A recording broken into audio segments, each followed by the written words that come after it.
Hello' মোৰ ছাত্ৰ ছাত্ৰীসকল দশম শ্ৰেণীৰ সমাজ বিজ্ঞানৰ পুনৰ এটা নতুন বিষয় লৈ পেলাই মই আজি তোমালোকৰ ওচৰত উপস্থিত হৈছোঁ।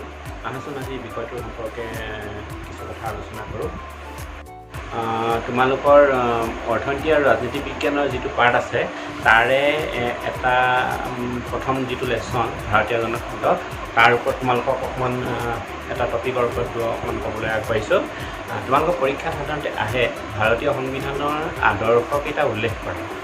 তো এইখিনিতে তোমালোকক কওঁ যে তোমালোকে বহু সময়ত কনফিউজন বা তোমালোকৰ অসুবিধাত পৰা তোমালোকৰ ভাৰতীয় সংবিধানত থকা কেইটামান নিৰ্দিষ্ট শব্দৰ লগত তোমালোকে আদৰ্শকেইটা সন্নিৱিষ্ট কৰি দিয়া, কিন্তু একাকাৰ কৰি দিয়া। গতিকে সেইটো নকৰিবা। আমাৰ সংবিধানত থকা আদৰ্শকেইটা হৈছে, মই বাৰে বাৰে কৈছোঁ আদৰ্শ, সেইকেইটা হৈছে স্বাধীনতা, সমতা, ন্যায় আৰু ভাতৃত্ববোধ। এই চাৰিটা: স্বাধীনতা, সমতা, ন্যায় আৰু ভাতৃত্ববোধ। স্বাধীনতা মানে দেশৰ ভিতৰত থকা সকলো লোকেই স্বাধীন আৰু তেওঁলোকৰ এটা স্বাধীনচিতীয়া জীৱন যাপন কৰাৰ অধিকাৰ আছে।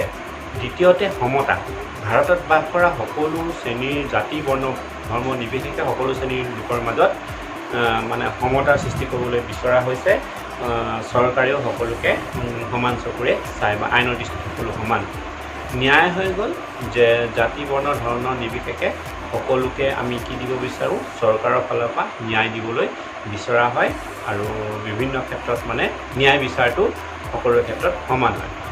আৰু ভাতৃত্ববোধ, দেশৰ ভিতৰত বাস কৰা সকলো শ্ৰেণীৰ জাতি ধৰ্ম নিৰ্বিশেষে সকলো শ্ৰেণীৰ লোকৰ মাজত মৰম চেনেহ আৰু ভাতৃত্ববোধটো জগাবলৈ চেষ্টা কৰা হয়। গতিকে এই চাৰিটাহে আমাৰ সংবিধানৰ আদৰ্শ হয়, এই চাৰিটা শব্দ। গতিকে এইটো মনত ৰাখিবা, ভাৰতীয় সংবিধানৰ